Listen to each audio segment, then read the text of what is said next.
এই এলাকার কৃতি সন্তান হাসান ভাই সৌদি আরবের খাবার খেপসা রান্না করে। কোন ফাঁকে খেপসা খাওয়ায়া ওয়াদা নিছে, এখন বলে আপনি ওয়াদা করছেন। এখন কখন আমি ওই তার খেপসা খায় ওয়াদা করে ফেলছি নাকি এখন নাকি আসতে হবে। তো এটা ওয়াদা রক্ষার মাহফিল। যে সমস্ত ভাইদের মাহফিলের দাওয়াত নিতে পারছি না, আমি মাহফিলের ফিল্ডে যাই না, তাদের কাছে এই প্রশ্নের জবাব। আরো কয়েকটা মাহফিল আছে, খুবই হাতে গোনা 2-4-5টা হয়তো বা 2-3টা হয়তো, সব মিলিয়ে এগুলো সবগুলো কোনো সময় ওয়াদা করা হয়েছিল, সে ওয়াদা রক্ষার জন্য শুধুমাত্র আশা। এটা সোয়ালের মোকাদ্দারের জবাব, যাদের মাহফিল নিয়ে প্রশ্ন আছে সেগুলোর জবাব দেওয়া। ধুলিপাড়া ঐক্য পরিষদ আয়োজিত আজকের এই মাহফিলের কয়েকটা সুন্দর দিক আছে। এর মধ্যে একটা হলো, এখানে মাশাআল্লাহ কোনো প্রধান আলোচক, প্রধান অতিথি, প্রধান মেহমান, প্রধান আর কি হইতে পারে, সবাই প্রধান প্রধান না বললে সবাই নাখুশ হয়। এখানে এরকম প্রধান আর অপ্রধান নাই, এখানে সম্মানিত আলোচক বৃন্দের নাম আছে। এটা একটা ভালো দৃষ্টান্ত। যারা মাহফিল করি তারা আদর্শ পোস্টার, আদর্শ ব্যানার করার ক্ষেত্রে এই দৃষ্টান্তটা স্থাপন করতে পারি। দ্বিতীয়ত, এখানে নামের শেষে মাশাআল্লাহ অতিরঞ্জন 3 লাইন 4 লাইন পর্যন্ত লকব আর টাইটেল লেখার যে হিড়িক, সেটা এখানে দেখা যাচ্ছে না। সংক্ষিপ্ত পরিচয়, মাশাআল্লাহ, এটা আরেকটা ভালো দৃষ্টান্ত। আরেকটা দৃষ্টান্ত হলো, এখানে রীতিমতো কে কখন বক্তব্য রাখবেন টাইম দেওয়া আছে। শেখ সাইফুল্লাহ আল মামুন বাদেশা, উনি বাদেশাই শুরু করেছেন আলহামদুলিল্লাহ। শেখ আব্দুল্লাহ মোহাম্মদ সাইফুল্লাহ, তার সময় রাত 8 ঘটিকা, বোধহয় 20-30 মিনিট লেট হয়েছে মাত্র। আমার সময় 9টা 20 ঘটিকা লেখা, সেখানে 40, 20, 25, 30-এ আমি স্টেজে চলে আসছি আলহামদুলিল্লাহ, এবং 5-7 মিনিটের মধ্যে আমি বসে গেছি চেয়ারে। তো এই যে টাইম লিখে দেওয়া, সময় মতো সব শুরু করা, পোস্টারে অতিরঞ্জন নামের শেষে না থাকা, সব প্রধানের হিড়িক, যেটা দৃষ্টিকটু, যেটা এখলাস না থাকার দলিল, সেটা এখানে নাই আলহামদুলিল্লাহ। তো আমি আশা করব এই সুন্দর উদাহরণগুলো অন্যান্য যে সমস্ত ওয়াজ মাহফিলের আয়োজক ভাইরা আছেন তারা এগুলোকে মেনে চলবেন, আমল করবেন। আল্লাহ আমাদেরকে তৌফিক দান করুন। সম্মানিত ভাইরা, আপনাদের যেসব প্রশ্ন আমার কাছে আসছে, আপনারা অনেকে অনেক প্রশ্ন দিয়েছেন মাশাআল্লাহ। যতটুকু সম্ভব আমরা উত্তর দেওয়ার চেষ্টা করব। গভীর রাত পর্যন্ত আলোচনা আমরা করব না। আমি একটু জানতে চাচ্ছি, মাইক কত দূরে লাগানো আছে ভাই? মাহফিলের মাইক কত দূরে লাগানো আছে? গ্রামের ভিতরে? যদি বাহিরের মাইকের ভলিউম খুব বেশি হাই থাকে তাহলে একটু কমায় দেওয়ার সুযোগ থাকলে কমায় দেন মেহেরবানি করে। বিশেষ করে কারোর অস্বস্তির কারণ হতে পারে এরকম যদি আওয়াজ থাকে, আওয়াজটা একটু কমায় দিলে ভালো হয়। যদি বাহিরের মাইক, এখানকার না, প্যান্ডেলেরটা যা আছে তা থাকুক। মাশাআল্লাহ। জি ভাই, যেসব প্রশ্ন আসছে আমরা এগুলোর উত্তরের ফাঁকে ফাঁকে ইনশাল্লাহ কিছু কথা বলে ফেলবো। ডাক্তার সাহেব যে ওয়াজ করছেন, আমি আশা করছি উনি একটা ওয়াজ করবেন, সেটা হলো স্বাস্থ্য সচেতনতার জন্য কিছু ওয়াজ। আপনাদের ওয়াজ মাহফিলগুলোতে 2-4-5 মিনিট কথা বলা দরকার। আপনারা যদি আমাদের ওয়াজ করেন আমরা কি করব? আপনি আপনার ওয়াজ করবেন, কারণ ঘরে ঘরে মানুষ স্বাস্থ্য সম্পর্কে অসচেতন থাকার কারণে নানাবিধ রোগ ব্যাধি হচ্ছে। এখন আপনারা তো ফি না দিলে কথা বলেন না, মাহফিলে এসে মাঝে মধ্যে একটু ফাও কথা বলে যাবেন, বিনা পয়সা মাঝে মধ্যে ফাও কথা বলে যাবেন। মাশাআল্লাহ, ডাক্তার সাহেব মাশাআল্লাহ খুবই পরোপকারী একজন মানুষ, ভালো মানুষ মাশাআল্লাহ। আল্লাহ তাআলা তার দিনের জন্য কবুল করুন। জি ভাই, প্রথম প্রশ্ন, বর্তমান সময়ে আলেমদের মধ্যে কাদা ছড়াছড়ি বেশি চলছে, আমাদের করণীয় কি? কোন হুজুর আবার কাদা মারল? শীতকালে কাদা পাবে কোথায় এখন ভাইয়া? তো ভাইরা, ওলামায়ে কেরামের মধ্যে মত পার্থক্য থাকবে, এটা স্বাভাবিক। মতের ভিন্নতা থাকবে, এটা কি স্বাভাবিক না অস্বাভাবিক? শুধু ওলামায়ে কেরাম কেন, আমাদের নিজেদের মধ্যে মতের ভিন্নতা আছে না নাই? আছে। স্বামী স্ত্রী দুইজন সংসার করতে গেলে হাজারো বার একজন আরেকজনকে ভালোবাসি ভালোবাসি জিকির করতে করতে মুখে ফেনা তোলার পরও দেখা যায় হঠাৎ করে ইউক্রেন রাশিয়ার মতো যুদ্ধ বেঁধে যায়, যায় কি যায় না? তো যারে সারাদিন ভালোবাসি ভালোবাসি যে পরিমাণ জিকির করতেছেন আর জিকির তুলতেছেন, তার সাথেও যদি আপনার বেঁধে যায়, তাহলে বোঝা গেল যত জন তত মত। মানুষের দৃষ্টিভঙ্গি, মানুষের বুঝার বেশ কম থাকে, এটা থাকবে, কিয়ামত পর্যন্ত থাকবে। সব আলেমরা সব বিষয় একমত হয়ে যাবেন, এটা কিয়ামত পর্যন্ত কখনো সম্ভব না। তাহলে মতের ভিন্নতা, ইখতিলাফ, মতের বৈচিত্র্য, এটা কখনো দোষের হতে, দোষের কোনটা ভাই? দোষের হলো এই যে কাদা ছড়াছড়ি বলতে যেটা বুঝিয়েছেন আপনি, সেটা অর্থাৎ মতভিন্নতাটা যদি মতবিরোধে চলে যায়, শত্রুতায় চলে যায়, যেখানে ইসলামের শত্রুদের সাথে লড়াই করা দরকার, সেই লড়াই যদি নিজেদের মধ্যে করে, যেই শক্তি আল্লাহ এবং তার রাসূলের দুশমন মুসলমানদের দুশমনদের বিরুদ্ধে ক্ষয় করা দরকার, সেই শক্তি যদি নিজেদের বিরুদ্ধে ক্ষয় করে, সেটা হলো নিন্দনীয়, সেটা হলো নিকৃষ্ট কাজ, সেটা হলো খারাপ কাজ। আল্লাহ তাআলা আমাদেরকে সেই খারাপ কাজ থেকে বেঁচে থাকার তৌফিক দান করুন।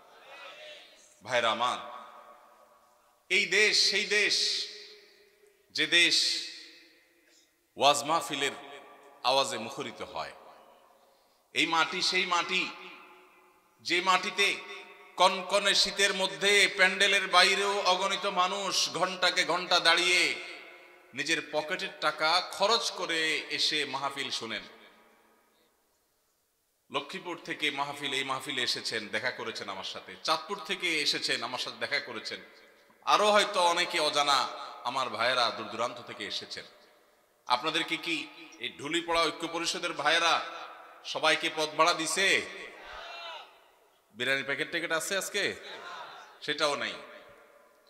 নিজের খরচে নিজের গরজে ওয়াজ মাহফিলগুলোতে যে স্বতঃস্ফূর্ত অংশগ্রহণ হয়, বাংলাদেশে কোন সমাবেশে এই রকম স্বতঃস্ফূর্ততার কোন দৃষ্টান্ত কেউ দেখাতে পারবে না। সেই দেশে সেই মাটিতে আমরা মুসলমানরা সামান্য কিছু বিদেশিদের দালাল, তাদের এজেন্ডা এই দেশের মাটিতে এদেশের মানুষের খেয়ে যারা বাস্তবায়ন করে, তাদের কাছে আমরা অনেকটা গোলামির জিঞ্জিরে আবদ্ধ হওয়ার মতো আবদ্ধ হয়ে আছি আজ 50টা বছর। 50 বছর বললে ভুল হবে, সে ব্রিটিশ আমল থেকে শুরু হয়েছে। দ্বীন এবং ইসলামকে কোণঠাসা করে একঘরে রাখার এক অপরচেষ্টা, নীল নকশা এদেশে প্রতিনিয়ত বাস্তবায়ন করা হয়। এদেশের শিক্ষাক্রমে, পাঠ্যপুস্তকে এদেশের আপামর সাধারণ ধর্মপ্রাণ মানুষের চিন্তাধারার প্রকাশ আপনি সচরাচর দেখতে খুব কম পাবেন না। এদেশের সংবিধানে, এদেশের আইনে, এদেশের মিডিয়াতে, এদেশের আদালতে, এদেশের বিভিন্ন জায়গায় গণমানুষের আকাঙ্ক্ষা বলতে যা, সেটা খুব বেশি প্রতিফলিত হতে দেখবেন না। দেখবেন যে সব এজেন্ডা বাস্তবায়ন, বিভিন্ন জিনিস পুশ করানোর চেষ্টা, এত এত শয়তানি চক্রান্ত যেই মাটিতে চলে, সেই মাটিতে ইসলামপন্থীরা পরস্পর কাদা ছড়াছড়ি করবে, এর চাইতে নির্লজ্জতা, এর চাইতে দুঃখজনক ঘটনা মুসলমান জাতির জন্য আর কি হতে পারে? আল্লাহ তাআলা আমাদেরকে ভিন্ন ভিন্ন মত থাকা সত্ত্বেও পরস্পরের সাথে সৌহার্দ্যপূর্ণ সম্পর্ক বজায় রেখে, ভিন্ন ভিন্ন চিন্তা থাকা সত্ত্বেও কাঁধে কাঁধ মিলিয়ে, হাতে হাত মিলিয়ে যার যার আল্লাহ এবং তার রাসূলের পথে আহ্বানের মিশনকে আল্লাহ তাআলা সাকসেস করার তৌফিক দান করুন। ভাইরা আমার, সাপ যখন এসে যায়, যার হাতে যা থাকে সে তা নিয়ে ঝাঁপিয়ে পড়ে। কিভাবে সাপের ক্ষতি থেকে বাঁচা যায়, ঠিক না ঠিক?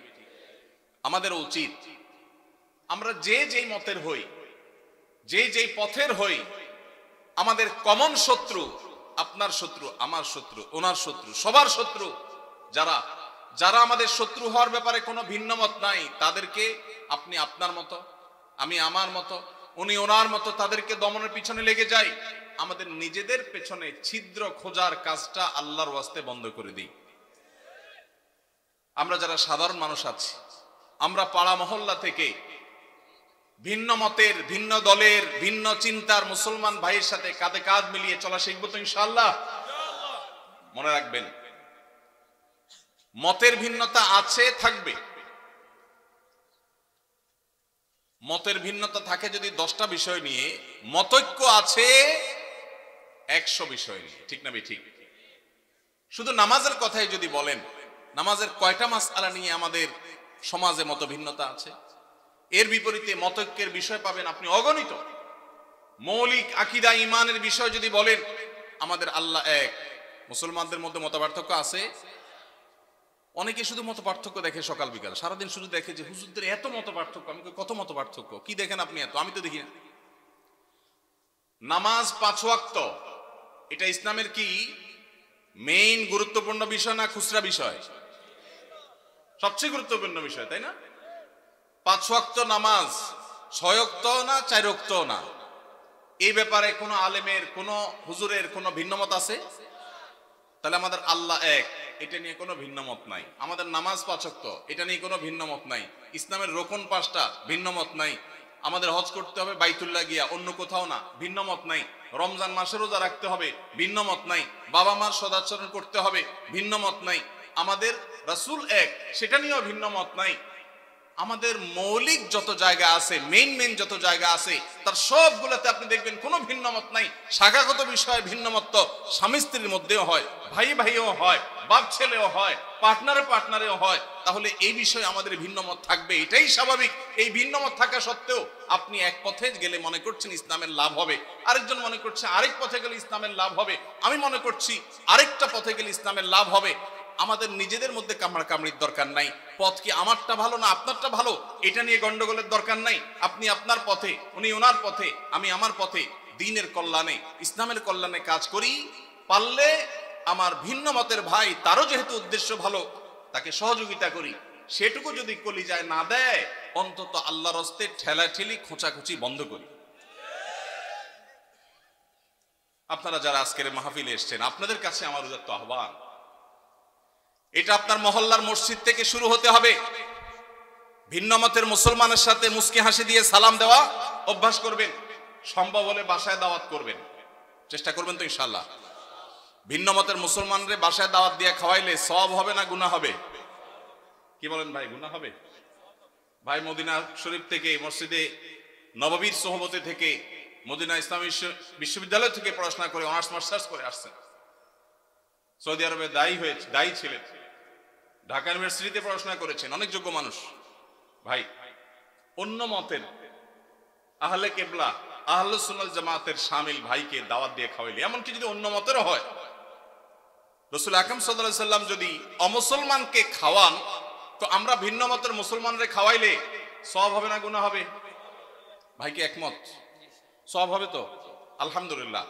এখানকার সব হুজুররা একমত। আপনার পারেন হুজুরদের মধ্যে কোনো মিল নাই, মত পার্থক্য শুধু। কই মত পার্থক্য? আমরা 3 হুজুর একমত হয়ে গেছে আলহামদুলিল্লাহ। আমি আশা করি দেশে কোনো হুজুরের ভিন্ন মত নাই।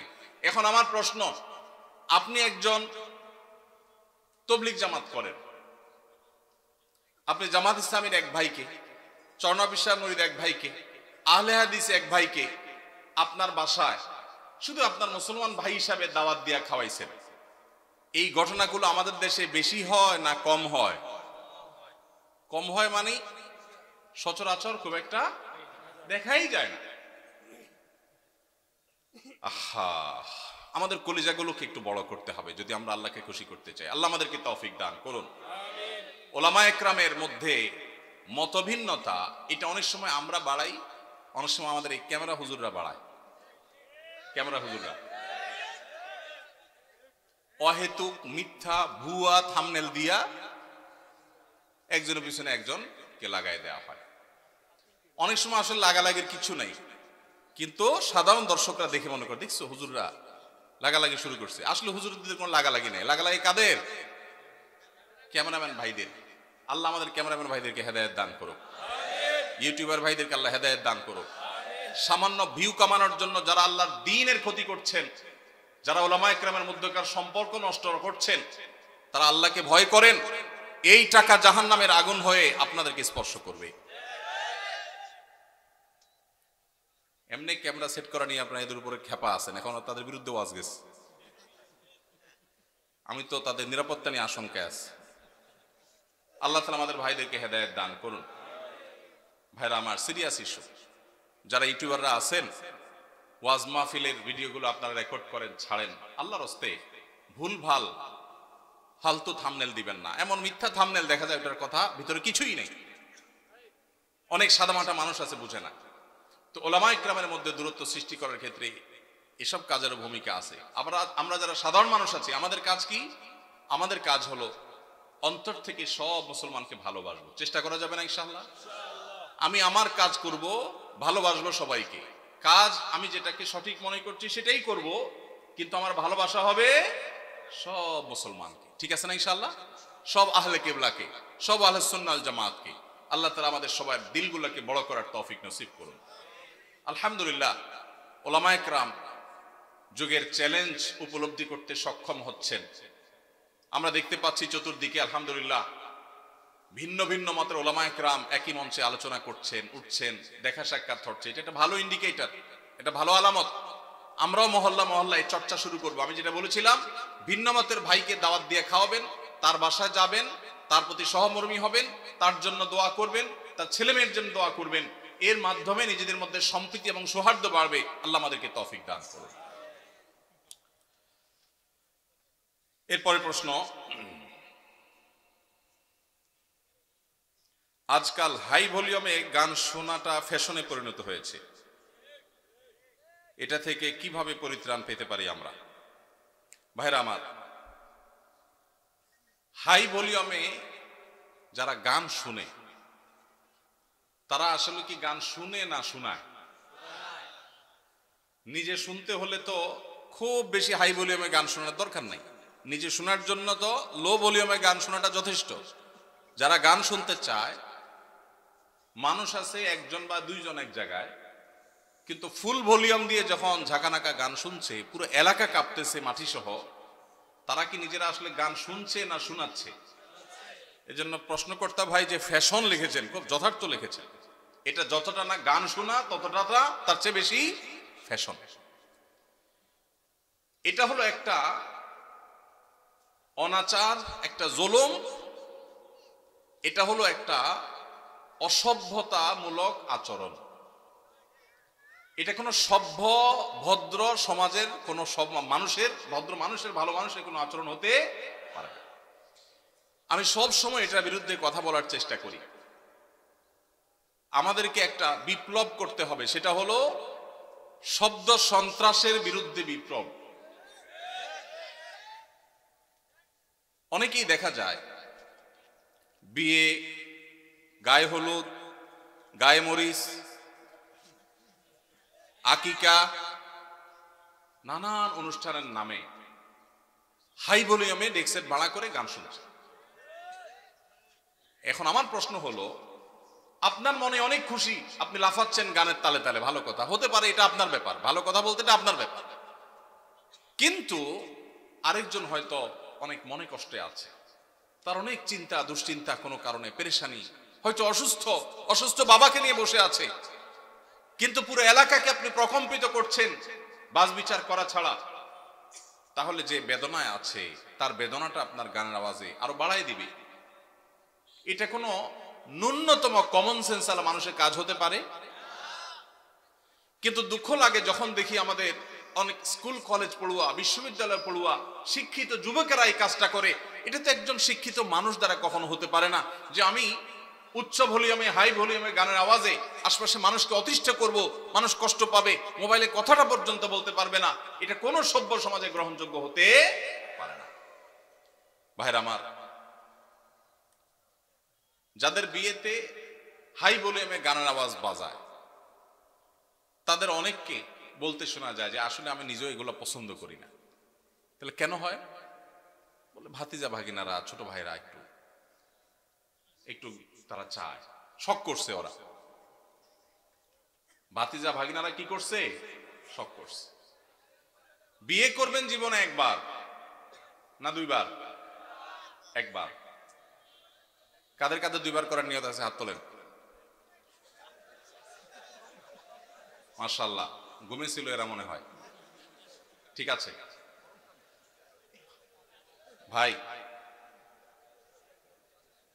বিয়ে যেহেতু একবারই করবেন বেশিরভাগ মানুষ, সে একটা বিয়ে হোক আদর্শ বিয়ে, সে একটা বিয়ে হোক স্মরণীয় বিয়ে, ওই বিয়েতে মানুষের বদদোয়া আসুক, কেউ চান? তাহলে ভাতিজা ভাগিনা কেন, আরো কেউ যদি বলে, ছোট ভাইরাও যদি বলে, তাহলে সেই অনাচার আমরা করতে দেব না ইনশাআল্লাহ। ভাইরা আমার, এমনকি ওয়াজ মাহফিলের যে মাইক, এই মাইকগুলো কন্ট্রোল যেন থাকে, কন্ট্রোলে যেন থাকে, এগুলো যেন নিয়ন্ত্রণে থাকে। আমরা সবসময় বলি, আমি বরাবরের মতো আহ্বান করি, আমি কেন, অন্যান্য আলেমরাও সবসময় বলেন যে ওয়াজ মাহফিলের মাইক যেন মানুষের বিরক্তির কারণ না হয়। শহরে এটা খুব বেশি নিয়ন্ত্রণ জরুরি। গ্রামে যেখানে মাহফিল হয়, পুরো গ্রামের মানুষ মাহফিল শোনার জন্য প্রস্তুত থাকে। দূর দূরান্ত থেকে নায়ুরিরা বাপের বাড়ি বেড়াইতে আসে, যখন মাহফিল হয় সবাই প্রস্তুত থাকে। তারপরও মাইকের আওয়াজটা যেন কারোর মোবাইলে কথা বলা অসম্ভব হয়ে যায়, এই পর্যায়ে যেন না থাকে। ভলিউমটা যেন নিয়ন্ত্রণে থাকে, অন্তত যেগুলো প্যান্ডেলের বাইরে থাকবে যতটা সম্ভব। এবং গভীর রাত পর্যন্ত অন্য ধর্মের মানুষের, অসুস্থ রোগীদের, সকালবেলা স্কুলগামী বাচ্চাদের, মাদ্রাসাগামী বাচ্চাদের বা যাদের ডিউটি আছে তাদের যেন কষ্টের কারণ না হয়। আল্লাহ আমাদের সবাইকে দায়িত্বশীল আচরণ করার তৌফিক নসিব করুন। এরকম হাই ভলিউমে যখন গানের আওয়াজ হবে, আমি আপনাদের সবার কাছে উদাত্ত আহ্বান রাখতে চাই, পাড়ায় মহল্লায়, গাড়িতে বাড়িতে, যেখানে দেখবেন যে হাই ভলিউমে কোনো গানের আওয়াজ দিয়ে মানুষকে অতিষ্ঠ করা হয়, কয়েকজন মানুষ মিলে গিয়ে সেই গান শোনা ভাইদের পিঠে হাতটা রেখে তাদেরকে স্নেহের পরশ দিয়ে বোঝাবেন, আমার আনন্দ যদি আরেকজনের বেদনার কারণ হয়, এটা কখনো সভ্য মানুষের আচরণ হতে পারে না। তাদের অনেকের সেন্স নেই। আমরা যদি কয়েকজন গিয়ে তাদেরকে বুঝাই, তাহলে আশা করা যায় এটা বন্ধ হবে সবার চেষ্টা করবো তো ইনশাআল্লাহ। আমার জীবনে আমি বহুবার এই কাজটা করেছি, আল্লাহ আমাকে তৌফিক দিয়েছেন। বহুবার গভীর রাতে আওয়াজ শোনা যাচ্ছে গানের, আমি একা নেমে গেছি। এমনও হয়েছে গিয়ে যারা গানের আওয়াজে সবাইকে অতিষ্ঠ করছে, তাদের হাতে পায়ে ধরে সেটা থামিয়েছি। আমরা যদি সবাই জাগ্রত হই, সবাই যদি দাঁড়িয়ে যাই, তাহলে এই অনাচার করা মানুষের সংখ্যা সমাজে হাতে গোনা কিছু, ইনশাআল্লাহ এই অনাচার বন্ধ হয়ে যাবে। ঠিক কিনা বলেন? অতএব বিয়ে, বিনোদন, ধর্ম, রাজনীতি, যে নামেই হোক, মানুষকে অতিষ্ঠ করে, মানুষের কষ্টের কারণ হয়, সেরকম কোন শব্দ, সেরকম কোন উচ্চ শব্দের আওয়াজ, এটা কোনোভাবেই গ্রহণযোগ্য হতে পারে। সবাই আমরা সমাজে জাগ্রত হব তো ইনশাআল্লাহ।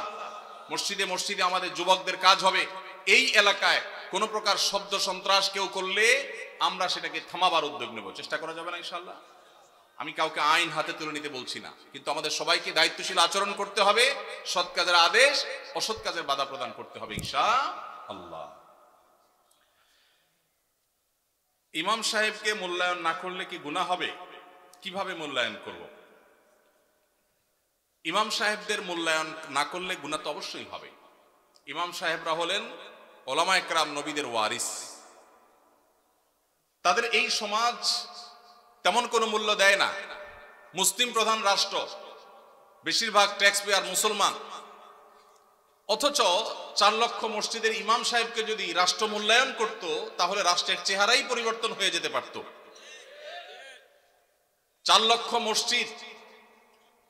মসজিদের যে নেটওয়ার্ক সারা দেশে আছে, রাষ্ট্র যদি এই ইমাম সাহেবদেরকে রাষ্ট্রের বিভিন্ন গুরুত্বপূর্ণ কাজে তাদেরকে যদি ইনভলভ করত, প্রশিক্ষণ দিয়ে প্রস্তুত করত এবং তাদের থেকে যদি সার্ভিস নিত, তাহলে দেখা যেত রাষ্ট্রের অনেক বড় বড় কাজ মসজিদের ইমাম সাহেবদের দ্বারা সমাধান করা যেত। এত বিশাল লোকবল, এত বিশাল জনগোষ্ঠী, মসজিদের এত বিশাল বড় প্ল্যাটফর্ম, এত বড় মিডিয়া, এই সবগুলোকে রাষ্ট্র যদি অন করত, রাষ্ট্রের চেহারায় চেঞ্জ হয়ে যেতে পারত। কিন্তু ওই যে বলছিলাম, সে ব্রিটিশ আমল থেকে শুরু হয়েছে, আজও পর্যন্ত মুসলমানের দেশে মুসলমানরাই সবচেয়ে বেশি কোণঠাসা এবং দুর্বল। মুসলমানরাই সবচেয়ে বেশি বৈষম্যের শিকার, জুলুমের শিকার।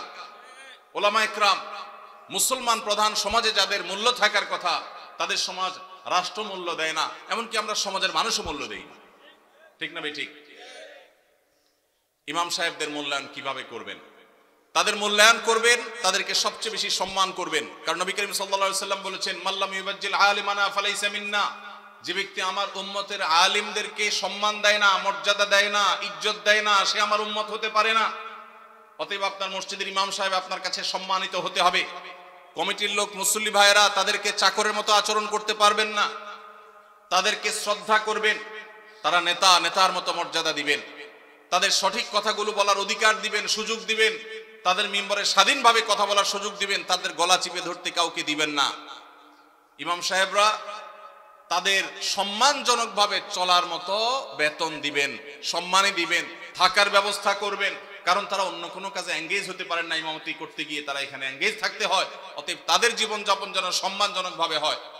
পৃথিবীর অন্য যে কোনো মুসলমান দেশে, পৃথিবীর অন্য যে কোনো মুসলমান প্রধান দেশে মসজিদের ইমাম সাহেবরা আমার ক্ষুদ্র জ্ঞান অনুযায়ী বাংলাদেশের ইমাম সাহেবদের চাইতে ভালো অবস্থানে আছে অর্থনৈতিকভাবে।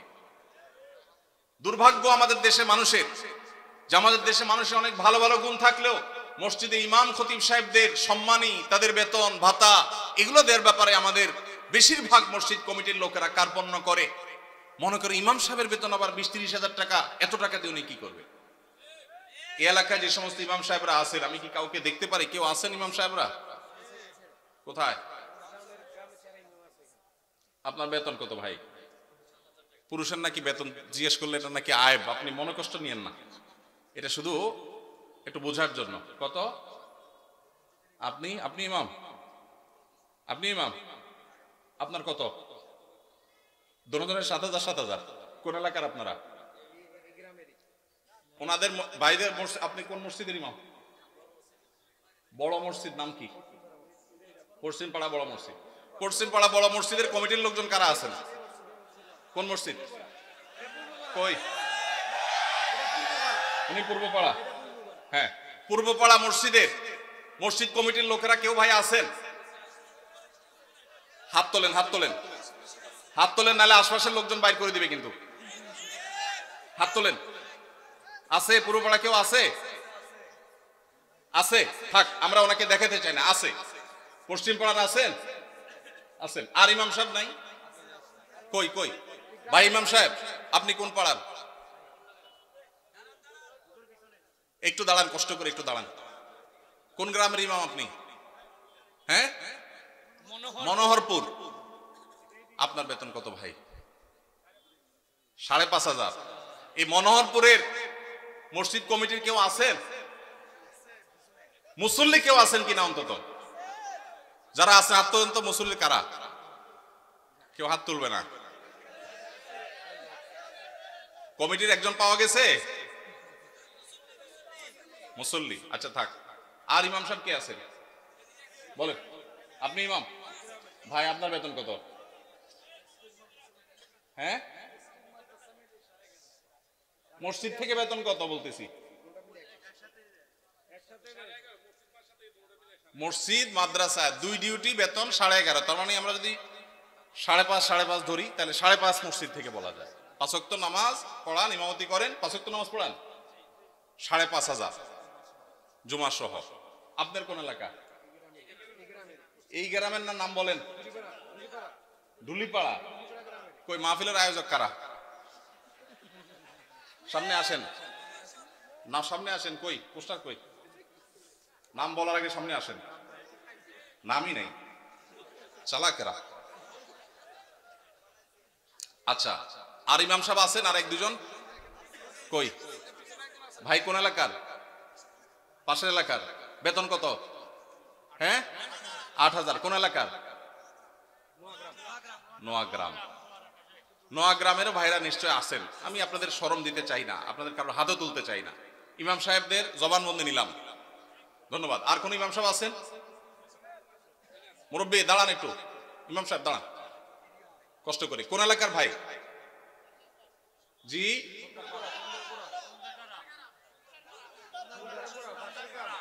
এতজন বললে কেমনে বুঝবো? খুন্দার পাড়া, খুন্দার গোড়া। ওকে, আপনার পাশের গ্রাম। আপনার বেতন কত ভাই? 6,000। বসেন ভাই রে। প্রশ্ন প্রসঙ্গে চলে আসলো, এতজন ইমামের জবানবন্দি আমরা নিলাম। হয়তো খুঁজলে আরো 10-20 জন ইমাম পাওয়া যাবে। অনেকে হয়তো চক্ষু লজ্জায় হাতটা উঠাচ্ছেন না, বলছেন না। ভাইরা আমার, এটা আমাদের জন্য, বাংলাদেশের মানুষের জন্য লজ্জা, অনেক বড় লজ্জার বিষয়। পৃথিবীর অন্য যে কোনো দেশের সাথে আপনি যদি তুলনা করেন, শুধু সৌদি আরবের কথা যদি বলি, আমি 10 বছর সৌদি আরবে ছিলাম। আমাদের শেখ সাইফুল্লাহ মামুন ভাই দীর্ঘদিন সৌদি আরবে ছিলেন। সৌদি আরবের সকল মসজিদের ইমাম সাহেবরা ইমামতি করে যেই সম্মানে পান, সেটা এভারেজে 5 থেকে 7,000 সৌদি রিয়াল। পাশাপাশি বাসা, বিশাল বড় বাংলো, সাধারণ বাসা না, বিরাট এরিয়া নিয়ে বাংলো। এইটা হলো তাদের এক্সট্রা ডিউটি, এক্সট্রা ইনকাম প্রত্যেক ইমাম সাহেবের। এমনকি মক্কার মসজিদে হারামের ইমাম এবং মুয়াজ্জিন, মসজিদে নববীর ইমাম এবং মুয়াজ্জিন, সবাইরই এই পেশার বাইরে তাদের আরেকটা মূল পেশা আছে। যারা খুব বেশি শিক্ষিত তারা বিশ্ববিদ্যালয় শিক্ষক। যেমন মসজিদে হারাম মক্কার যদি বলেন একজন একজন করে সমস্ত ইমামদের কথা বলা যাবে, প্রায় যে সবাই প্রায় কোনো না কোনো হয় আদালতে বিচারপতি, আর না হলে কোন বিশ্ববিদ্যালয়ের প্রফেসর। এটা মসজিদে হারাম শরীফের ইমামদের কথা বলতেছি, সব পিএইচডি হোল্ডার, বড় বড় আলেম, হয় জাজ, জাস্টিস অথবা বিশ্ববিদ্যালয় শিক্ষক। হারাম শরীফের একজন মুয়াজ্জিন, 2 জন মুয়াজ্জিনের অফিসে আমি গিয়ে সাক্ষাৎ করেছি, আপনিও ছিলেন সাথে, শেখও ছিলেন সাথে। এক বাংলাদেশি ওই মুয়াজ্জিন সাহেব, হারাম শরীফের মুয়াজ্জিন, ওনার খেদমত করে। আমাকে বলে যে, আমরা হোটেলে ছিলাম, বলো যে ভাই আমি তো হারামের মুয়াজ্জিনের খেদমত করি, ওনার অফিসে চাকরি করি, টি বয়, বাংলাদেশি ভাই। বলো যে ওনাকে বলছি যে আমার দেশে এক হুজুর আসছে ওমরা করতে, দেখা করতে যাবেন কেন? হারাম শরীফের মুয়াজ্জিনের সাথে দেখা করাও তো সৌভাগ্যের বিষয়, চলেন যাই। গেলাম, যায় দেখি একটা কোর্টে উনি একটা সাধারণ একটা ডেস্কে চাকরি করেন, হারামের মুয়াজ্জিন। আমরা যদি বাইতুল মুকাররমের মুয়াজ্জিন হইতাম তো আমাদের ঠেলায় তো মানুষই টিকতো না, আবার চাকরি করা। হারামের মুয়াজ্জিন, যে বেতন, যে প্রটোকল, যে সম্মান, আবার চাকরি করা লাগে, কিন্তু করতেন। পাড়া মহল্লার যে সমস্ত মসজিদের ইমামরা, মুয়াজ্জিনরা, তারা সবাই হয় পুলিশে চাকরি করে, আর না হলে কোনো স্কুলে তারা শিক্ষকতা করেন। বেশিরভাগ এই 2 ক্যাটাগরিতেই থাকেন। আমি সৌদিতে যে বাসায় ছিলাম, আমার বাসার পাশের মসজিদ, যে মসজিদে 5 ওয়াক্ত নামাজ আমি জামাতে পড়ার সুযোগ পেতাম, সেই মসজিদের ইমাম সাহেব, তিনি বিরাট বড় শিল্পপতি, অনেক ব্যবসা প্রতিষ্ঠান, তার অনেকগুলো বড় বড় চেইন সব super market, Dahiya super market নাম, বিরাট নাম করা দাম্মাম।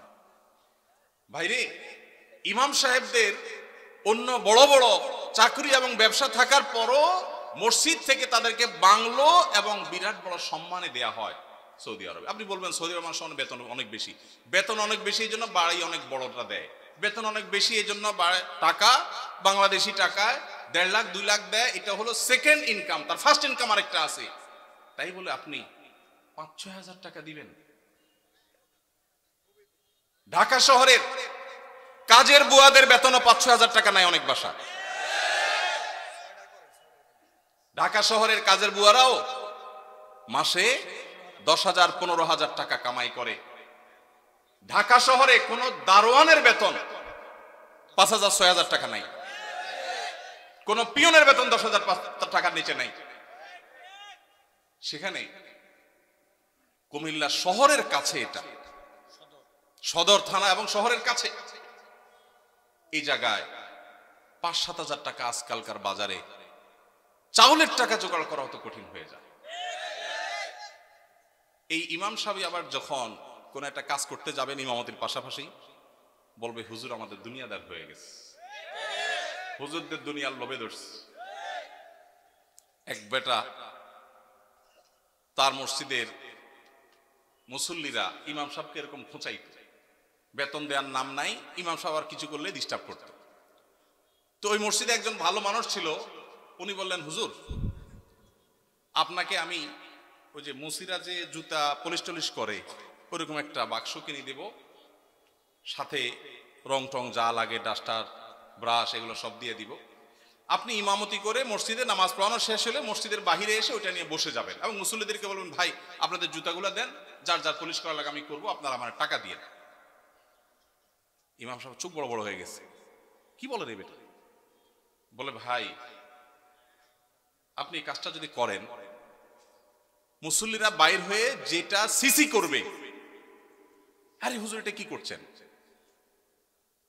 তো ওইটাকে বলেন যে ভাই এই জুতা যদি আমার কাছে দিতে আপনার লজ্জা বোধ হয়, আপনার কাছে যদি অপমান বোধ হয়, তাহলে জুতা আমার কাছে নিয়ে আপনার নিজের গালে নিজে মারা উচিত।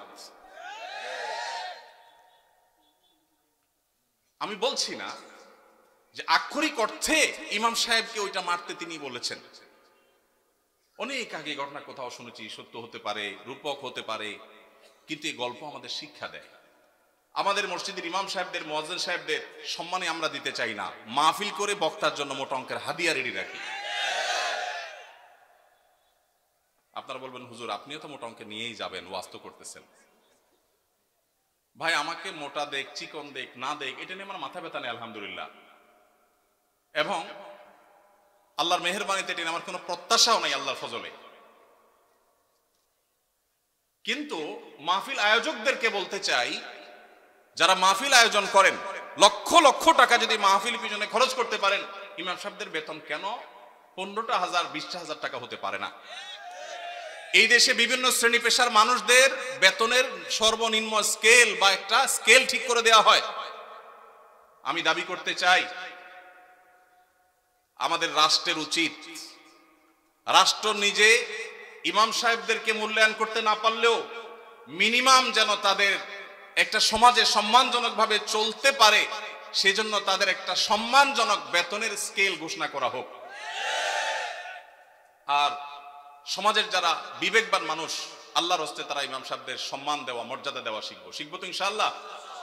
আপনারা এলাকার মানুষ যারা আছেন, প্রশ্ন প্রসঙ্গে হয়তো আপনাদের ইমাম সাহেবদের বেতনগুলো আমরা জানতে পারলাম, আপনারা মনে কষ্ট নেবেন না, আপনাদেরকে ছোট করা আমার উদ্দেশ্য না। আমার উদ্দেশ্য হলো আমাদের বিবেকগুলোকে জাগ্রত করা।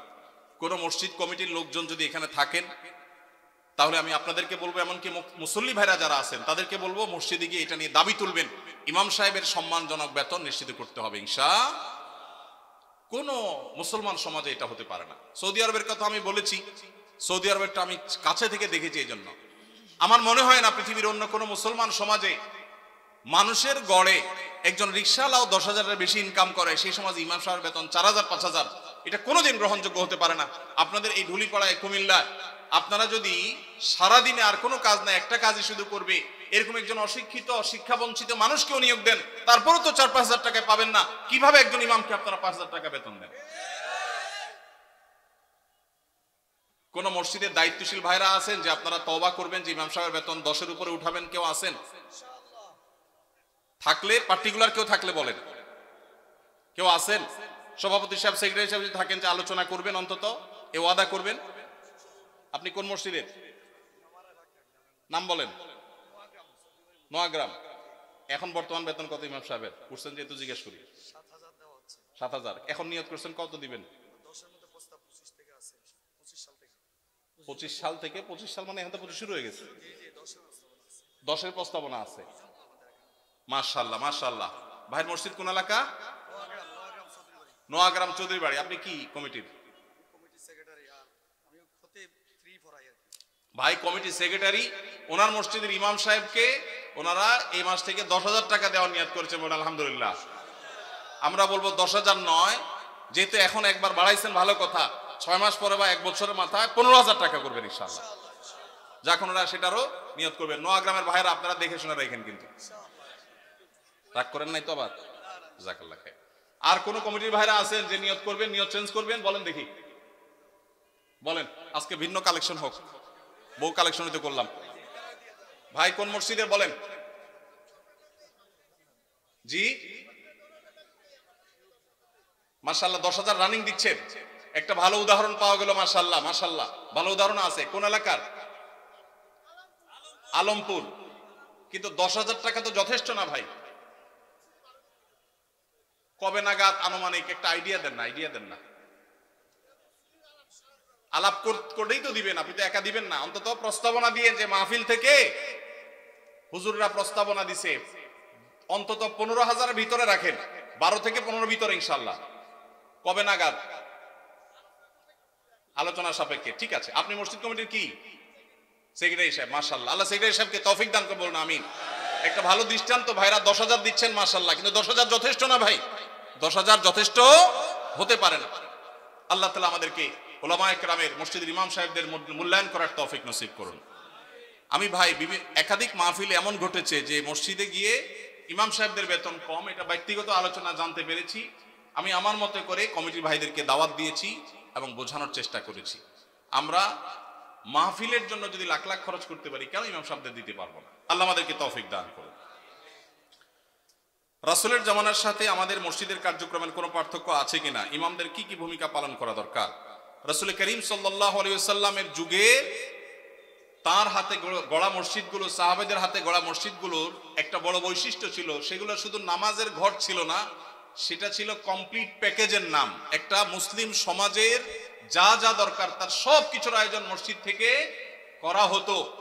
সেখানে দারিদ্র্য বিমোচনের কাজ হতো, কারো পারিবারিক কলহ হলে নবী সাল্লাল্লাহু আলাইহি ওয়াসাল্লামের কাছে আসলে তিনি সেটা মীমাংসা করতেন, এই ঘটনা বহু আছে। কোন মানুষ ক্ষুধার্ত, তিনি এসে নবীজির কাছে সাহায্য চেয়েছেন, তার জন্য নবী সাল্লাল্লাহু আলাইহি ওয়াসাল্লাম সাহায্য তুলেছেন, সেটাও আছে। আমাদের মসজিদগুলো থেকে নবী করিম সাল্লাল্লাহু আলাইহি ওয়াসাল্লামের মতো সেই মসজিদের মতো আজ বহুমুখী কাজ হয় না। আমরা বেশিরভাগ মসজিদগুলোকে শুধু নামাজের ঘর বানিয়ে সীমাবদ্ধ রেখেছি। আমাদের মসজিদগুলোতে যুবকদের জন্য তেমন কোনো আয়োজন নেই, আমাদের মসজিদগুলোতে শিশুদের জন্য তেমন কোনো আয়োজন নেই। আমি আশ্চর্য হয়েছি ইউরোপের বিভিন্ন মসজিদে দেখে যে অমুসলিম প্রধান দেশ, আমাদের বাংলাদেশি ভাইরা সেসব মসজিদ বানিয়েছেন, কিন্তু সেখানে দেখা গেছে শিশুদের জন্য আলাদা আয়োজন। আপনারা এখানে যারা আছেন, কয়টা মসজিদ আছে বলতে পারবেন যে আমাদের মসজিদে শিশুদের জন্য সুস্থ সাংস্কৃতিক চর্চার, আমাদের সমাজে মসজিদে বাচ্চাদের জন্য নামাজে আসলে বিনোদনমূলক, তাদের জন্য প্রণোদনামূলক ব্যবস্থা আছে, এরকম ব্যবস্থা আছে কয়টা মসজিদে ভাই? খুব একটা নাই, বরং উল্টা আরো ধমক দেয় বলে। মসজিদে আসলে ধমক দেওয়ার কালচার আছে, বন্ধ করতে হবে এই কালচার। মসজিদে বাচ্চারা টুকটাক ডিস্টার্ব করলে ধৈর্য ধারণ করতে হবে, বেশি ডিস্টার্ব করলে তাদেরকে সুন্দর করে বুঝাইতে হবে, অভিভাবককে বুঝাতে হবে আজকের শিশু আগামী দিনের মুসল্লি। নবী করিম সাল্লাল্লাহু আলাইহি সাল্লাম খুতবা দিচ্ছিলেন জুমার। হাসান বা হোসেন রাদিয়াল্লাহু তাআলা আনহুমা দৌড়ে আসছিলেন নানার দিকে, জামা পেঁচায়া শরীরের সাথে পড়ে গেছেন। নবীজি মিম্বর থেকে নেমে দূরে গিয়ে নাতিকে কোলে নিয়ে আবার এসে মিম্বরে দাঁড়ালেন, তারপর খুতবা কন্টিনিউ করলেন। আপনার মসজিদের ইমাম সাহেব করলে চাকরির কি হাল থাকবে বলেন? চাকরি থাকবে? নবী করিম সাল্লাল্লাহু আলাইহি সাল্লামের জায়গায় আমরা যদি হতাম তো বলতাম, মেয়েকে যে বলতাম, মা অন্তত আমার খুতবার সময়টা তো ধরে রাখবা। বলতাম কি বলতাম না? আমার নবী করিম সাল্লাল্লাহু আলাইহি সাল্লাম সেরকম কথা বলেছেন বলে জানা যায় না। তিনি সিজদায় গেছেন জামাতে নামাজে, ভাই একাকী না, মসজিদে তিনি ইমামতি করছেন, তার পিঠের উপরে হাসান হোসেন যখন উঠে বসছেন, নবী সাল্লাল্লাহু আলাইহি ওয়াসাল্লাম আর তাদেরকে নামানোর জন্য কোনো কসরত করেন নাই। ওই অবস্থায় তিনি অপেক্ষা করছেন, সিজদায় তাসবিহ বাড়াচ্ছেন, সময় যাচ্ছে। নাতির ঘোড়ায় চড়ার শখ পূরণ হওয়ার পর যখন পিঠ থেকে নামছে, তখন নবী সাল্লাল্লাহু আলাইহি ওয়াসাল্লাম মাথা উঁচু করছেন। এরপরে নামাজ শেষে সাহাবীরা জিজ্ঞেস করছে, হে আল্লাহর রাসূল, আজকে সিজদা একটু লম্বা হয়েছে, ব্যাপার কি? কি কোনো ওহী আসলো নাকি বিশেষ কোনো নির্দেশ কি? তখন নবী সাল্লাল্লাহু আলাইহি ওয়াসাল্লাম বললেন, সেরকম কিছুই না, আসলে নাতি পিঠের উপর উঠেছিল, আমি তাকে নামাতে চাইনি, সে নেমেছে, তারপরে তিনি নবী সাল্লাল্লাহু আলাইহি ওয়াসাল্লাম মাথা উঁচু করেছেন। আমাদের ইমাম সাহেবদের যদি নাতি তো দূরের কথা, নাতিরে তো মানুষ এটা একটা আদর করে, ছেলেও যদি আসতো বা নাতির জায়গায় আরো কিছু যদি আসে, পিঠের উপরে তার পরিবারে কোনো বাচ্চা আসতো, ইমাম সাহেবের চাকরি চলে যেত। ঠিক না ভাই? ঠিক ভাইরা আমার, যদি নবী সাল্লাল্লাহু আলাইহি ওয়াসাল্লামের পিঠে নাতি উঠার পরও নবী সাল্লাল্লাহু আলাইহি ওয়াসাল্লাম ফাতিমা রাদিয়াল্লাহু তাআলা আনহাকে এই কথা বলার কথা হাদিসে পাওয়া যায় না যে নামাজের পর নবী সাল্লাল্লাহু আলাইহি ওয়াসাল্লাম ফাতিমা রাদিয়াল্লাহু তাআলাকে বসে বলেছেন। বললে সেটা অবশ্যই হাদিসে আসতো। নবী সাল্লাল্লাহু আলাইহি ওয়াসাল্লামের ব্যক্তিগত জীবনের যে সমস্ত বিষয় থেকে উম্মতের শিক্ষা আছে তার সবগুলো হাদিসে আসে। এরকম কোন হাদিস পাওয়া যায় না যে তিনি ফাতিমা রাদিয়াল্লাহু তাআলার কাছে যেয়ে বলেছেন, মা আমি মসজিদে ইমামতির দায়িত্ব পালন করছি, এই টাইমে তুমি নাতিকে ছেড়ে দিলা, তাকে এই টাইমটা ধরে রাখতে পারতা। নবীজি এরকম বলেছেন বলে কোনো প্রমাণ পাওয়া যায় না। এই জন্য বাচ্চাদের টুকটাক মসজিদে আসা, তাদের ডিস্টার্ব করা, এটাকে মুরব্বীরা, চাচাজিরা, বাবাজিরা আল্লাহর ওয়াস্তে হজম করে নিবেন। আপনারা যদি ধমক দেন তো মনে রাখবেন, এই বাচ্চা মসজিদ থেকে যদি দূরে সরে যায় আপনার ধমকের কারণে, সারা জীবনের জন্য আপনি গুনাহগার হয়ে থাকবেন। এদেশের একজন প্রথম সারির বড় আলেম, প্রথম 10 জনের একজন হবে, নাম বললে সবাই 100% মানুষ চিনে যাবেন, আমি নাম বলছি না। ওনার ছেলে মদিনা ইউনিভার্সিটিতে তখন পড়ে। আমাকে বলেছিল ব্যক্তিগতভাবে, ভাই আল্লাহ আমাকে আলেম বানিয়েছেন, মাদ্রাসা পড়িয়েছেন, ইউনিভার্সিটিতে পড়ালেখা করে অনার্স করেছি, আমি ছাত্র বা শৈশবে ছোট জীবনে মসজিদ থেকে ধমক খাইছি এক মুরব্বীর, আমি মরণ পর্যন্ত ভুলবো না। আমার মনে কতটা আঘাত সেটা এঁকে দিয়েছে। বহু ধমক জীবনে খেয়েছি, কিন্তু ওই ধমকটা ভুলবো না। মসজিদে গিয়েছি বহুত আবেগ নিয়ে, অনুভূতি নিয়ে, একটু দুষ্টামি করেছি, যেই ধমক খেয়েছি আমার ভেতরটা কেঁপে উঠছে। আমি চিন্তা করি আমার জায়গায় একজন সাধারণ মুসলমান যে এতটা ইসলাম বুঝে না, হয়তো স্কুল কলেজে পড়েছে, সে যদি আঘাতটা পাইতো সে হয়তো নাস্তিক হয়ে যেত, সে তো ইসলাম থেকে দূরে সরে যেত। এই জন্য মসজিদ থেকে বাচ্চাদেরকে ধমক দিবেন না। আদর্শ মসজিদের জন্য, বাচ্চাদের জন্য, যুবকদের জন্য, এমনকি মা বোনদের দ্বীনি শিক্ষার জন্য চিন্তা ভাবনা, ফিকির, তাদের জন্য পর্দা প্রাইভেসি রক্ষা করে কিভাবে তাদেরকে দিনদার বানানো যায়, ফরজে আইনের ইলম শেখানো যায়, সেই ব্যবস্থাপনা থাকতে হবে। মসজিদ থেকে জনসেবামূলক কার্যক্রম থাকতে হবে। জনসেবার জন্য পয়সার দরকার নাই, ইচ্ছা যথেষ্ট। আমি একটা ক্যাম্পেইন শুরু করছি, প্রত্যেক এলাকায় যুবক ভাইয়েরা ইমাম সাহেবদের নেতৃত্বে এলাকা পরিচ্ছন্নতা অভিযানে নেমে যান। আপনার এলাকাটা সবচেয়ে ক্লিন রাখেন। প্রতিদিন এক ওয়াক্ত নামাজের পরে 10 মিনিট করে এলাকা ভাগ করে নেন, সারের বস্তায় করে সব ময়লা কালা কুড়িয়ে এক জায়গায় এনে সেটাকে জ্বালিয়ে দেন বা শেষ করেন, এলাকাকে পরিচ্ছন্ন করেন। আরো হাজারটা কাজ করা যায় পয়সা কড়ি ছাড়া। সামান্য একটু মেহনত করলে, পরিশ্রম করলে দেশের চেহারা আমরা পরিবর্তন করতে পারবো ইনশাআল্লাহ। আল্লাহ আমাদের সবাইকে মসজিদে নববীর মতো একটা বহুমুখী কার্যক্রম বিশিষ্ট মসজিদ আমাদেরকে করার তৌফিক নসিব করুন। আমাদের পরিবারের অনেক সময় অনেক বড় রোগে আক্রান্ত হন। আমাদের পরিবারে অনেকে অনেক সময় বড় রোগে আক্রান্ত হন, যেমন cancer, brain tumour, liver cirrhosis ইত্যাদি। এই ধরনের রোগের চিকিৎসার ক্ষেত্রে অনেকে তার পুরো সম্পদ বিক্রি করে ফেলে, নিঃস্ব হয়ে যায়। শরীর দৃষ্টিকোণ থেকে কতটুকু সম্পদ ব্যয় করা উচিত এবং ইসলামের নির্দেশনা কি? যদি আল্লাহ না করুন কেউ দুরারোগ্য ব্যাধিতে আক্রান্ত হন, যার চিকিৎসায় লক্ষ লক্ষ টাকার দরকার হয়, তার জমি জমা বিক্রি করা লাগে, প্রশ্নকর্তা ভাইয়ের জানার বিষয় হলো তার টোটাল অ্যাসেট থেকে কত পার্সেন্ট তার নিজের ট্রিটমেন্টে খরচ করা যাবে? এর উত্তর হলো এর কোনো পার্সেন্টেজ শরীয়ত ঠিক করে দেয় নাই। তার ট্রিটমেন্টের জন্য যদি তার টোটাল সম্পদ বিক্রি করা লাগে, সেটা বিক্রি করার অধিকার ইসলাম তাকে পরিপূর্ণভাবে দিয়েছে। মানুষের সম্পদের ক্ষেত্রে শরীয়ত তাকে এতটা স্বাধীনতা দিয়েছে যে তার সম্পদ কি করবে না করবে এক্ষেত্রে কারোর সেখানে কোনো নাক গলাবার অধিকার, সন্তানদের এটা বলার অধিকার নাই যে বাবা তুমি নিজে চিকিৎসা সব খরচ করবে, আমরা কি করব, এটা বলার অধিকার নাই। অনেক কুলাঙ্গার সন্তান আছে, বাবার এরকম সিরিয়াস পর্যায়ে হয়ে গেলে জমি বিক্রি করতে দেয় না, বরং বাধা দেয়। আছে না নাই?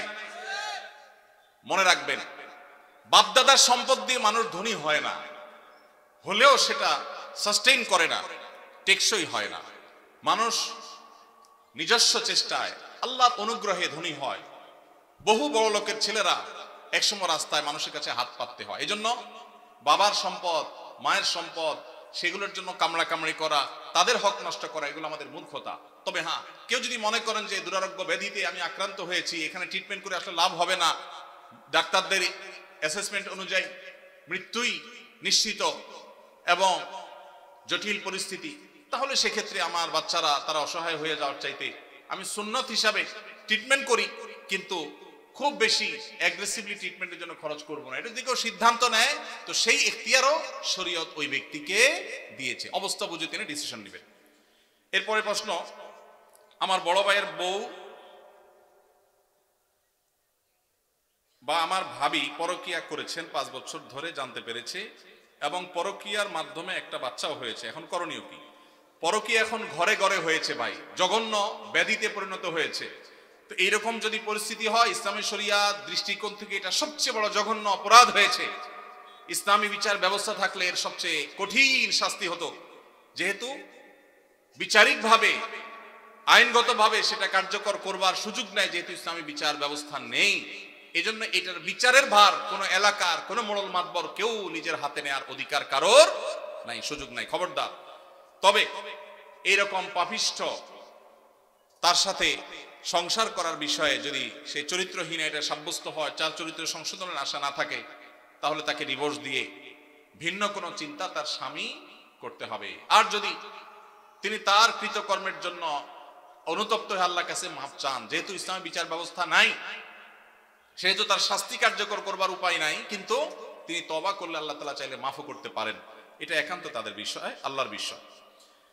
দোয়া কবুল হওয়ার জন্য মহান আল্লাহ তাআলার কাছে কিভাবে দোয়া করতে হবে? দোয়া কবুল হওয়ার জন্য প্রথম শর্ত হলো হালাল উপার্জন থাকা। হারাম উপার্জনকারী ব্যক্তির দোয়া কবুল হয় না। চুরি করে, ডাকাতি করে, টিন চুরি, গম চুরি করে এরপরে মক্কা শরীফ গিয়ে 2 হাত তুলে আল্লাহর কাছে চোখের পানি ফেলে দোয়া করছেন, হাদিস বলছে দোয়া কবুল হবে না, দোয়া কবুল হবে না। নবী করিম সাল্লাল্লাহু আলাইহি ওয়াসাল্লাম পরিষ্কার হাদিস আছে, অনেক দূর থেকে এলোমেলো চুল নিয়ে, ধুলোমলিন শরীর নিয়ে কেউ যদি কাবার চারপাশে হাত তুলে দোয়া করে, আন্না ইউস্তাজাবু লিযালিক, কিভাবে তার দোয়া কবুল হবে? নবীজি বলেছেন, কারণ দেহ, তার শরীর, তার সম্পদ হারাম দ্বারা গঠিত হয়েছে। এই জন্য দোয়া কবুলের জন্য প্রথম শর্ত হলো হালাল উপার্জন থাকা। কেউ যদি আগে হারাম উপার্জন করে থাকেন, এখন তওবা করবেন, মানুষের হক মেরেছেন, এখন ফেরত দিবেন, তারপরে আল্লাহর কাছে দোয়া করবেন, ইনশাআল্লাহ দোয়া কবুল হবে। দোয়া কবুলের দ্বিতীয় শর্ত হলো অন্তরের অন্তঃস্থল থেকে কায় মনোবাক্যে দোয়া করবেন, অন্য মনস্ক হয়ে না, দায় সারা ভাবে না, মনোযোগ দিয়ে দোয়া করবেন। দোয়া কবুলের জন্য আরেকটা গুরুত্বপূর্ণ শর্ত হলো হালাল বিষয়ে দোয়া করবেন। হারাম জিনিস আল্লাহর কাছে চাইবেন না, 2 নম্বর জিনিস আল্লাহর কাছে চাইবেন না। অবৈধ সম্পর্ক করার, কারোর সাথে অবৈধ রিলেশন করার, হারাম সম্পর্ক করার জন্য আল্লাহর কাছে দোয়া করবেন, এটা অবৈধ দোয়া, নাজায়েজ দোয়া, এটা করা জায়েজ নাই। বৈধ দোয়া করবেন, নেক দোয়া করবেন, ইনশাআল্লাহ আশা করা যায় আল্লাহ তাআলা দোয়া কবুল করবেন। দোয়ার ক্ষেত্রে আল্লাহর প্রশংসা, নবীজির প্রতি দুরূদ প্রেরণ, এরপরে আপনি যে কোনো চাওয়া পেশ করবেন, বৈধ চাওয়া। এবং দোয়া করার পর কবুল হচ্ছে না কেন জন্য হুলস্থুল করবেন না। এই শর্তগুলো মেনে চললে কোরআন এবং হাদিসের আলোকে আশা করা যায় দোয়া কবুল হবে ইনশাআল্লাহ। দোয়া কবুলের বেশ অনেকগুলো স্থান আছে, ইনশাআল্লাহ অন্য কোনো মাহফিলে এটার উপরে আলোচনা করতে হবে। এটা নিয়ে আমার একটা সংকলন আছে, দোয়া কবুলের 33টা জায়গা আছে, স্থান আছে, সময় আছে। সেগুলো কি কি একটা আলাদা আলোচনা ইনশাআল্লাহ আমরা বলবো। এটা নিয়ে বহু আগে আমার একটা বক্তব্য আছে অনলাইনে, কারো প্রয়োজন হলে শুনে নিতে পারেন। হালাল ভাবে, সুদঘোষহীন ভাবে রিজিকের ব্যবস্থা কিভাবে করতে পারবো? হালাল ভাবে, সুদঘোষহীন ভাবে, একেবারে কোনো জায়জামেলা ছাড়া আপনার মাসে মাসে অ্যাকাউন্টে টাকা চলে আসবে, এইরকম অটোমেটিক ইনকাম করার কোনো দোয়া, কোনো আমল আমার জানা নাই। আমি কি বুঝতে পারছি? অনেক যুবক ভাইরা আছেন বলে সব হারাম আর হারাম, যাবো কই? হুজুর একটু দোয়াটা শিখাই দেন, আল্লাহ করে দেখ। অনেকে আছেন ঋণগ্রস্ত, দোয়া চান, চিরকুট লিখে দেন, হুজুর ঋণ মুক্তির আমল শিখাই দেন। পার্সোনালি যদি জিজ্ঞেস করা যায় জমি জমা আছে কিনা, বলে হ্যাঁ আছে আলহামদুলিল্লাহ। তো সেটা বিক্রি করে ঋণ দেন না কেন? বলে জমি বেশি করে ঋণ দেয়। মানে আপনি দোয়া শিখাই দেন, আমার জমি আমার থাকুক, ব্যাংকের টাকা থাকুক, আল্লাহ উপর থেকে একটা বস্তা পাঠায় দেয়। এটা কোনো দোয়ার পদ্ধতি হতে। যে সমস্ত ভাইরা হালাল উপার্জনের কোনো পথ খুঁজে পাচ্ছেন না, তাদেরকে প্রথমেই বলবো একটা কাজ করেন, অভাব দূর হয়ে যাবে। সেটা হলো ভাব ছেড়ে দেন। কি ছাড়তে বলছি? ভাব। ভাব ছেড়ে দিলে অভাব দূর হয়ে যাবে। ভাব ছেড়ে দিলে অভাব দূর হয়ে যাবে। বুঝেন নাই কথাটা? আপনার সাথে যায় না এই কাজ, এটার নাম ভাব। এটার নাম কি? এটা আমার সাথে যায় না, আমি কিভাবে একটা শিক্ষিত ছেলে এই কাজ করি, এটার নাম ভাব। এটার নাম কি? এই ভাবের অভাবই বেশি। ভাবের অভাবই বহু লোক আছে, হাইরে কান্নাকাটি, ওরা টাকা নাই, পয়সা নাই, অভাব অভাব। বাচ্চা কাচ্চা নিয়ে চাইনিজে খাইতে গেছে, মন খারাপ। কারণ নিয়ত করছিল এবার ব্যবসার লাভের টাকা দিয়া পোলাপান একটু থাইল্যান্ড যাবে, হইল না, কক্সবাজার আসছে, মন খারাপ। এটা কিসের অভাবী? ভাবের অভাবী। কিসের অভাবী? ভাব ছেড়ে দিলে অভাব এমনি দূর হয়ে যাবে। আমি বিভিন্ন জায়গায় বলি, সেদিন ডুয়েটের প্রোগ্রামেও বলেছি, আমি ছাত্র জীবনে 600 টাকা বেতনে ইমামতির চাকরি করেছি। আমি তখন স্ট্যান্ড করা ছাত্র। আমি তখন চট্টগ্রামে হাটহাজারী মাদ্রাসা, বাংলাদেশ সবচেয়ে বড় মাদ্রাসার ভর্তি হওয়া ছাত্র। সেই বড় মাদ্রাসার পড়াশোনা বাদ দিয়া মফস্বলের মাদ্রাসায়, জেলা পর্যায়ের ছোট মাদ্রাসায়, তার তুলনায় সেখানে গিয়ে ভর্তি হয়েছি। ঢাকা ইউনিভার্সিটি রেখে গ্রামের মফস্বলে কলেজে ভর্তি হওয়ার মতো আমি সেই কাজ করেছি। আমি সেই ছেলে 600 টাকা বেতন ইমামতি করে, বাবা যখন ব্যবসা করতে করতে দেয়ালে পিঠ থেকে গেছে, তখন চিন্তা করলাম আমার ভালো মাদ্রাসা পড়ালেখার চাইতে এই মুহূর্তে বাবার পাশে দাঁড়ানো দরকার। সেখানে গেছি, কই আলহামদুলিল্লাহ ওই অবস্থায় ইমামতি করে কয়েক কিলোমিটার সাইকেল চালিয়ে মক্তব পড়িয়ে তারপর পড়ালেখা করে 10 stand, 3rd stand, 2nd stand, 3টি স্ট্যান্ড আমার ছাত্র জীবনে আল্লাহ করার তৌফিক দিয়েছেন। এবং এই সব বরকত আল্লাহ তাআলা ওই সময় দিয়েছেন যখন আমি স্ট্রাগল করি, যশোর যুব প্রশিক্ষণ কেন্দ্রে ইমামতি করি, 4-4টি বছর, একদিন 2 দিন না। এখন যুবকরা বলে যে অভাব কিভাবে দূর করব? আমের সিজনে 10 কেজি আম নিয়ে বসে যান। 10 কেজি আমের দাম কত? আত্মীয় স্বজন বন্ধু বান্ধব চাইলে অনেকের কাছ থেকে পেয়ে যাবে। 5 টাকা 10 টাকা করে লাভ করেন, 11 কেজির টাকা হয়ে যাবে। এরপর 11 কেজি নিয়ে বসেন, আস্তে আস্তে সামনে বাড়েন। যুবকরা এখন চাকর হইতে চায়, উদ্যোক্তা হতে চায় না। আসুন্নাহ ফাউন্ডেশন আপনাদেরকে উদ্যোক্তা বানাতে চায় ইনশাআল্লাহ। আমরা একটা সার্কুলার দিয়েছিলাম কিছুদিন আগে। আমাদের কাছে এমনি সাহায্যের জন্য আশা লোকের অভাব নাই। সার্কুলার দিয়েছিলাম যে যেই কোনো গরিব অভাবী যুবক তরুণ যে কোনো বয়সের মানুষ সে যদি আবেদন করে আর বলে আমার একটা দক্ষতা আছে, 100 লাখ টাকার পুঁজি হলে আমি পায়ের উপর দাঁড়াইতে পারবো, সে যদি এটা সুন্দর করে বুঝাইতে পারে তো ফাউন্ডেশন সেটা করবে। আপনারা জেনে অবাক হবেন, এই সার্কুলার দিয়ে 1-1.5 মাস গত হয়ে গেছে, এখনো পর্যন্ত আমরা তেমন কোনো আবেদন পাইনি। ফেসবুকে ওপেন সবার জন্য, যে কেউ গুগল লিংকে ক্লিক করে দিতে পারে, কিন্তু উল্লেখযোগ্য আবেদন নাই। বেশিরভাগ যুবকই মনে করে যে একটা রেডিমেড সার্টেন অ্যামাউন্ট হয়ে গেলে আমার সব হয়ে যাবে। আল্লাহর সাথে চুক্তি করে, আল্লাহ লাখ 10 দিলে চলবে, একটা বাইক, একটা ফোন আর ইউ টাইপের একটা বিজনেস আইডিয়া, ব্যাস। এই বংবাং মার্কা চিন্তা করে কোনোদিন অভাব দূর হবে না। পরিশ্রমী হতে হবে, পরিশ্রমী। রাজি আছেন তো ইনশাআল্লাহ? মুসলিম তরুণ কখনো অলস হতে, নবী সাল্লাল্লাহু আলাইহি ওয়াসাল্লাম দোয়া করেছেন, আল্লাহুম্মা ইন্নী আউযু বিকা মিনাল আজজি ওয়াল কাসাল। আল্লাহ আপনার কাছে অলসতা থেকে পানা চাই, আমি অলস হতে চাই না। আল্লাহর কাছে দোয়া করেছেন, সেখানে আমরা অলস থাকি। কোনো কাজকে ছোট মনে করবেন না, অলস হবেন না। যেখানে যা পাবেন পরিশ্রমী হয়ে লেগে যাবেন, ইনশাআল্লাহ আল্লাহ তাআলা আপনার হালাল উপার্জনের শত পথ বের করে দিবেন। চেষ্টা করা যাবে না ইনশাআল্লাহ? 2টা জিনিস বলেছি, কোন কাজকে ছোট মনে করা যাবে। আমি যত বড় মানুষই হই, ছোট কাজ করতে অসুবিধা কি? আমি একটা ব্যবসা করার প্ল্যান অনেকদিন থেকে করছি। আলহামদুলিল্লাহ, আমি 10 বছর সৌদি আরবে প্রবাসী ছিলাম। আল্লাহ তাআলা অনেক বরকত সেখান থেকে দিয়েছেন। সেটা দিয়ে আল্লাহ তাআলা ছোট ছোট 2টি ফ্ল্যাট করার তৌফিক দিয়েছেন। 10 বছর চাকরি শেষে সৌদি আরবে এতগুলো টাকা একসাথে পাওয়া যায়, ওই যে ভাই জানেন, এই সবগুলো টাকা দিয়ে আল্লাহ তাআলা যে ছোট ছোট 2টি জায়গা দিয়েছেন, তার ভাড়ার টাকা আসে, আমার ডাল ভাত খেয়ে বাঁচা যায়। তারপর আমি ব্যবসা করতে চাই, কারণ আমি চাই যে আমার ভাইয়েরা, আমার দিনী ভাইয়েরা, তারা শিখুক যে পরিশ্রম করতে হয় হালাল উপার্জনের জন্য। অন্যের উপার্জনের পথ যেন খোলে সেজন্য চেষ্টা করতে হয়। এই জন্য সুদ ঘুষ ছাড়া, হারাম ছাড়া উপার্জনের পথের জন্য কায়িক পরিশ্রম শুরু করে দেন, চেষ্টা করা শুরু করে দেন। আসুন্নাহ ফাউন্ডেশন স্কিল ডেভেলপমেন্ট ইনস্টিটিউটে বেকার তরুণদেরকে প্রশিক্ষণ দেয়। প্রশিক্ষণের পর কাউকে পুঁজি দিয়ে ব্যবসা দেওয়া, কাউকে চাকুরি দেওয়া, কাউকে বিদেশে চাকরির সন্ধান করে দেওয়া, এই কাজটা আসুন্নাহ ফাউন্ডেশন করছে। শত শত যুবকের জন্য করছে। Open for all. সামনে রমাদান উপলক্ষে স্মল বিজনেস ম্যানেজমেন্টের কোর্সের জন্য আবেদন করা হচ্ছে। দেশের যে কোনো জায়গা থেকে যে কেউ আবেদন করতে পারবে। আমাদের ফেসবুক পেজ দেখলে পাবেন। আল্লাহ তাআলা আমাদের ভাইদের হালাল উপার্জনের পথ উন্মুক্ত করে দিন, বলুন আমিন। ওযু করার পর বাচ্চাদেরকে বুকের দুধ খাওয়ালে কি ওযু ভেঙে যায়? না। বুকের দুধ মায়েরা যদি বাচ্চাদেরকে খাওয়ান ওযু অবস্থায়, ওযুর কোনো ক্ষতি হবে না। কারণ দুধ এটা কোনো নাপাক জিনিস না। শরীর থেকে নাপাক জিনিস বের হলে তখন মানুষের ওযু ভঙ্গ হয়। যেহেতু মায়ের বুকের দুধ এটা কোনো অপবিত্র জিনিস না, নাপাক না, অতএব বাচ্চাকে দুধ খাওয়ালে তাতে ওযুর কোনো ক্ষতি হবে না। বোনের হক আদায় করা গুরুত্বপূর্ণ কাজ, কিন্তু যদি এমন হয় যে 2 ভাইয়ের মধ্যে একজন বোনের হক দিতে আগ্রহী, অপরজন দিতে রাজি নন, এক্ষেত্রে যিনি দিতে চান তিনি যে দিতে পারছেন না, তার জন্য গুনাহ হবে কিনা? ভাইরা আমার, এই প্রশ্ন অনেকের। অনেক পরিবারে একজন ভাই আল্লাহ ভীরু, তিনি বোনের হক দিতে চান, আল্লাহর ভয় আছে, কিন্তু বাকি ভাইরা দিতে চান না। কি করবেন?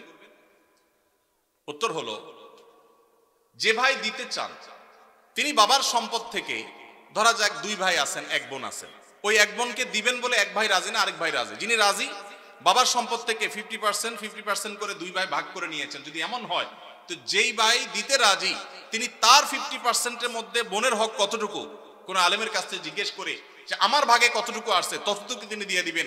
অপর ভাই যে তার ভাগের অংশটা দেন নাই, এর জন্য তিনি আল্লাহর কাছে বুঝবেন। এখন যদি আপনি মনে করেন 1 ভাই যদি দিতে চাচ্ছেন, আমি কি করব? আপনার করার আছে, আপনার অংশ থেকে আপনি আপনারটুকু দিয়ে দিবেন, ইনশাআল্লাহ আল্লাহর কাছে আপনি দায়মুক্ত হয়ে যাবেন। কেউ মারা গেলে বা ধর্মীয় পরিচয় দিতে গেলে বলা হয় তিনি সম্ভ্রান্ত মুসলিম পরিবারে জন্মগ্রহণ করেছেন। আমার জানার বিষয় হলো সম্ভ্রান্ত পরিবার বলতে কি বোঝানো হয়। ভাইরা আমার, খুবই প্রয়োজনীয় একটি প্রশ্ন।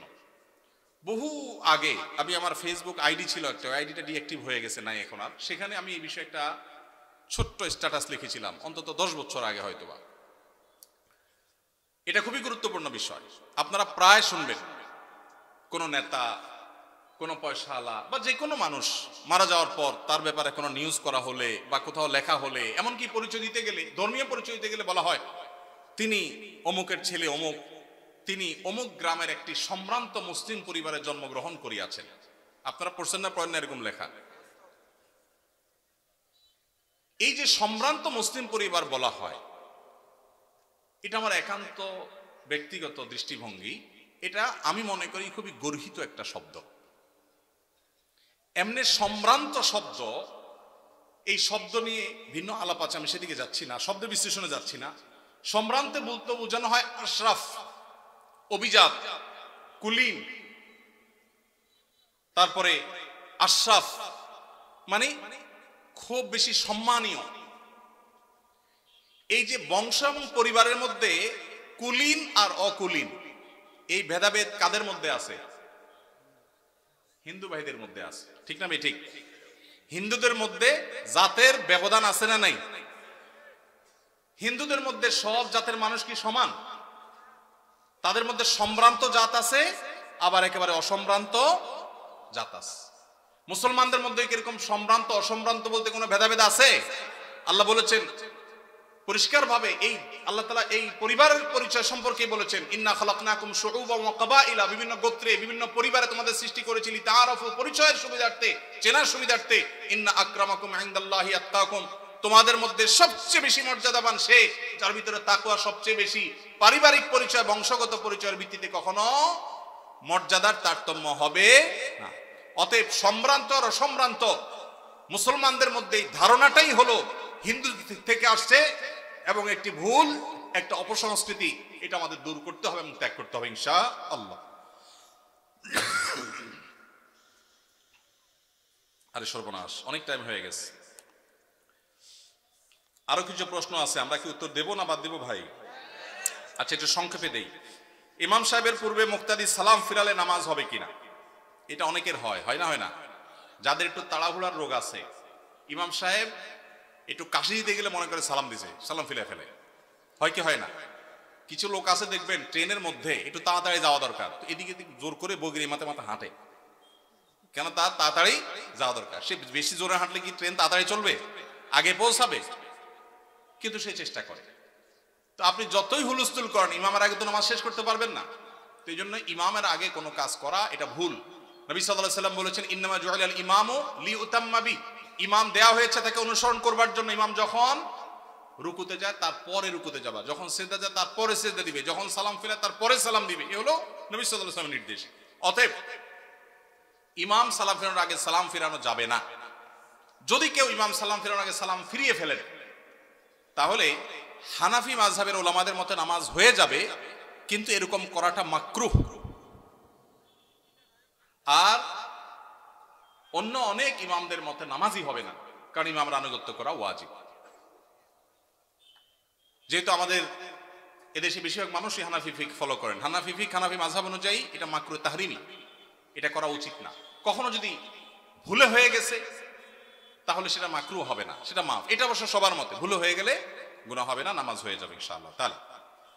তাহলে হানাফি মাযহাব ওলামাদের মতে নামাজ হয়ে যাবে, কিন্তু কাজটা অনুচিত। আর যদি একান্ত অসতর্কতাবশত হয়ে যায় তাহলে সেটা মাফ, কোনো অসুবিধা নেই, নামাজ তো সর্বাবস্থায় হবে। রবিবারে বাঁশ কাটা অমঙ্গল, এই কথার কোনো ভিত্তি আছে কিনা? এটা কুসংস্কারের জন্য কথা ভাই। ছেলে মেয়ে পালিয়ে বিয়ে করলে তাদের বিয়েতে সাক্ষী হওয়া জায়েজ আছে কিনা? পালায় বিয়ে করবে কেন? পালায় এত মানুষ চুরি করে, অথবা চুরি করার পরে পালায় যায়, ঠিক না বে ঠিক? হয় পালায় পালায় চুরি করে, আর নাহলে চুরির পরে ধরা পড়লে পালায় যায়। বিয়েকে ভালো কাজ না খারাপ কাজ? এই ভালো কাজটা পলায় পলায় কেন করবে? বাবা মাকে জানায় করতে হবে। কোন ছেলে মেয়ে এরকম পলাপলি করে বিবাহ করতে গেলে তাদের বিবাহের সাক্ষী না হয়ে পারলে ধরে বাপ মার কাছে নিয়ে আসবেন, এনে বলবেন, চাচা এবার আপনি বিয়ের ব্যবস্থা করেন, আমি এবার সাক্ষী হই। আমি পলাপলির বিয়েতে সাক্ষী কেন হতে যাব? এটা বন্ধ হওয়া উচিত। এবং বন্ধু হিসাবে ওই বন্ধুর উপকার করতে চাইলে কোনোভাবে কলা কৌশলে চাচা চাচিকে রাজি করিয়ে বিয়ের ব্যবস্থা করবেন, কিন্তু পলাপলি করে যেন তারা বিয়ে না করে, প্রয়োজন অপেক্ষা করে বাবা মাকে রাজি করার চেষ্টা করে, সেটা তাদেরকে বোঝাবেন। ওয়াকফকৃত না হলে মসজিদে জুমার নামাজ পড়া যাবে কিনা? যদি কোনো মসজিদ ওয়াকফ করা হয়নি, টেম্পোরারি মসজিদ, অন্য কারোর জায়গায় নামাজ পড়া হচ্ছে, তিনি অনুমতি দিয়েছেন, জুমা হবে। ওয়াকফ করা জুমা হওয়ার জন্য শর্ত না, মসজিদের মর্যাদা পাওয়ার জন্য ওয়াকফ করা শর্ত। ইতিকাফের জন্য মসজিদের মর্যাদা পাওয়া শর্ত, ওয়াকফ করা শর্ত। কিন্তু জুমা টেম্পোরারি কোনো জায়গায় কেউ ভাড়া দিয়েছেন বা অনুমতি দিয়েছেন, বা আপনার কোনো ফ্ল্যাটে মসজিদে কোনো বিশেষ পরিস্থিতি যাওয়ার পরিবেশ নাই, অথবা বিদেশে মসজিদ দূরে কোনো শহরে মসজিদ নাই, তখন যে কোনো জায়গায় ওই জায়গার মালিকের অনুমতি থাকলে, বাধা না থাকলে সেখানে জামাতে জুমার নামাজ পড়া যাবে। উকিল বাবার সাথে দেখা করা জায়েজ আছে কিনা, বাবা বলা যাবে কিনা? উকিল বাবা হলো 2 নম্বর বাবা। আমাদের সমাজে উকিল বাবার প্রথা অনেক বেশি আছে, আপনাদের এলাকায় আছে? এটা হলো 2 নম্বর বাবা, নকল বাবা। নকল, এই নকল বাবা হওয়াও জায়েজ নাই, এই নকল বাবা বানানো জায়েজ নাই। ভাইরা আমার, বিয়ে শাদীতে আমাদের দেশে মনে করা হয় যে একজন উকিল বাবা লাগে, এরকম একটা ধারণা আছে না নেই? মেয়ের ইজিন আনার জন্য গায়রে মাহরাম একজন উকিল বাবা হয়, অনেক সময় যায় অনুমতি আনে। এইভাবে উকিল বাবা বানানো পরিষ্কারভাবে হারাম, পরিষ্কারভাবে। মুরব্বীরা ভালো করে শুনে রাখেন, যারা যারা উকিল বাবা আছেন এই বাবাগিরি ছেড়ে দেন। বাংলাদেশে বাবার কোনো শেষ নাই, খাজা বাবা, উকিল বাবা, ন্যাংটা বাবা, কত বাবা আছে। আল্লাহ তাআলা এই সমস্ত নকল বাবা থেকে আমাদেরকে হেফাজত করুন। বিয়ে উপলক্ষে কোনো উকিল বাবা টাবা চলবে না। নিজের বাবা বেঁচে থাকলে সেই বাবা তিনি নিজের সন্তানের বিয়ে দিবেন, ব্যাস। মেয়ের অনুমতি বাবা আনতে যাবেন। জাজ্জল্যমান বাবা উপস্থিত, আগাগোড়া 5 হাতি বাবা আছে, এরপরও দেখা যায় আরেকজন উকিল বাবা সেজে সেখানে নাটক করতে যায় অনুমতি আনার জন্য। এই নাটক করা জায়েজ নাই, পরিষ্কারভাবে হারাম, পর্দাহীনতার কারণে। বিশেষ করে গায়রে মাহরাম কেউ যখন উকিল বাবা সাজে, ওই মেয়ে সারা জীবন তারে বাপ বাপ ডাকে, খানা খাওয়ায়। এটা আমাদের সামাজিক মানে একটা কুসংস্কার বলতে পারেন, এর সাথে ইসলামের কোনো সম্পর্ক। যুবকরা বিয়েতে কোনো উকিল বাবা যেন না থাকে। মুরব্বীরা যারা যার যার বিয়ের উকিল বাবা আছেন, আল্লাহর রাস্তে বাবাগিরি ছেড়ে তওবা করে আল্লাহর কাছে চলে আসেন, চেষ্টা করবেন তো ইনশাআল্লাহ। এই উকিল বাবার নাম দিয়া পর্দাহীনতা 2 নম্বরই হাজারটা জিনিস হয়। নিজের বাবারই খবর নাই, কিসের আবার উকিল বাবা? হ্যাঁ, উকিল বাবার লগে বললো ভাগছে কোন মেয়ে? আল্লাহ মাফ করুক আমাদেরকে। ওই যে বেশরিয়তি কাজ করলে তো একটা না একটা অঘটন ঘটবেই, এই জন্য এই সমস্ত অন্যায় কাজ করা যাবে না। জনাব, আমার ভাগ্নির একটা ছেলে ও মেয়ে 3-4 বছরের বাচ্চা আছে, তার স্বামী ঝগড়া অবস্থায় তালাক শব্দ ব্যবহার করেছে। সবাই এই সংসার মিলায়া দিয়েছে 2 বছর পূর্বে। এখন আবার গত 20 দিন আগে 3 তালাক ঝগড়া অবস্থায় দিয়েছে। এখন তওবা পড়ে নেওয়া যাবে কিনা জানাবেন।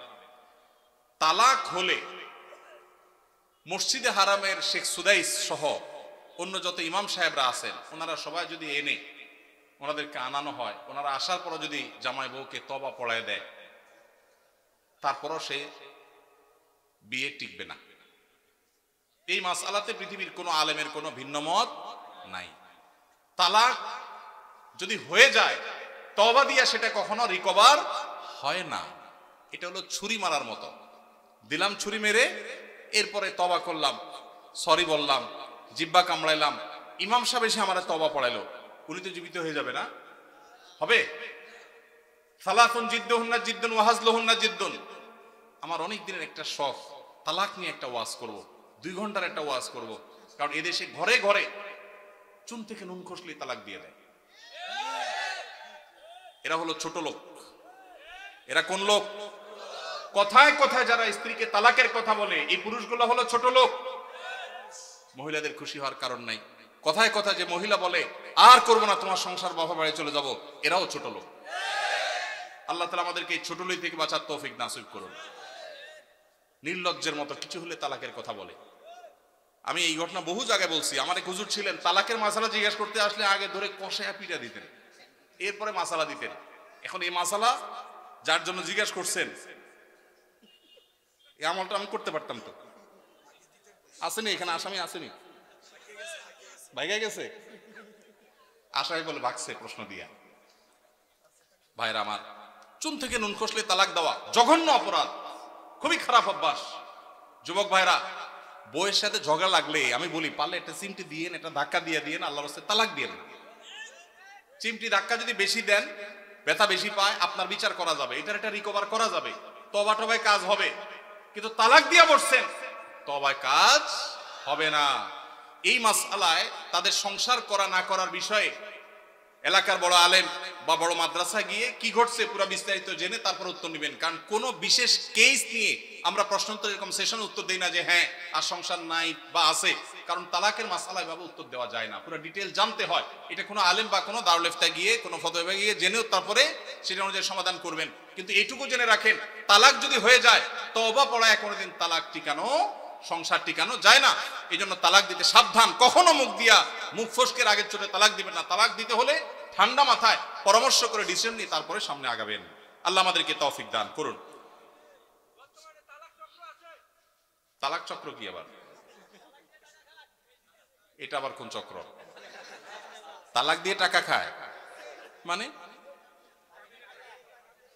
ও, ছেলে তালাক দিলে কাবিনের টাকা কে দিবে? ও, মেয়ে পক্ষ তালাক নেয় টাকার লোভে? বা ভালো ব্যবসা দেখা গেছে।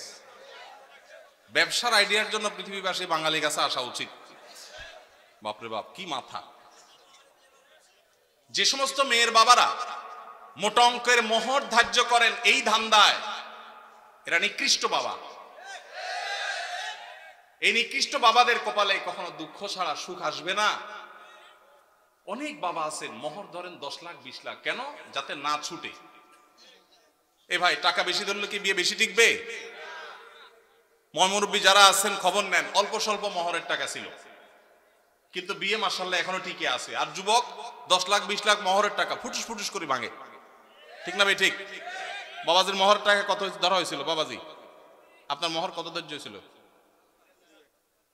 2 লাখ। কত আগে বিয়ে করছেন আপনি? হ্যাঁ, 89 সনে। আপনি কি বড় লোকের ছেলে নাকি? সাধারণ মানুষ। আচ্ছা, সত্য সত্য বলেন, 2 লাখ কে দিছিলেন? চাচিরে দিছিলেন আপনি? সবর সবর সবর দিছিলেন? সম্পদ দিছেন, 2 লাখ হবে সেটা? আলহামদুলিল্লাহ, তাহলে তো দিছেনই। আপনারা এতক্ষণ ঠিক ঠিক বলে তো লাভ হলো না। মুরব্বী তো ঠিকই দিচ্ছেন মাশাআল্লাহ। 2 লাখের সম্পদ দিয়ে দিচ্ছেন চাচিরে, ওইটা আবার ফেরত ফেরত নেন নাই তো? নেওয়ার কোনো দান্দা টান্দা নাই তো? আলহামদুলিল্লাহ। হ্যাঁ, কার 2000?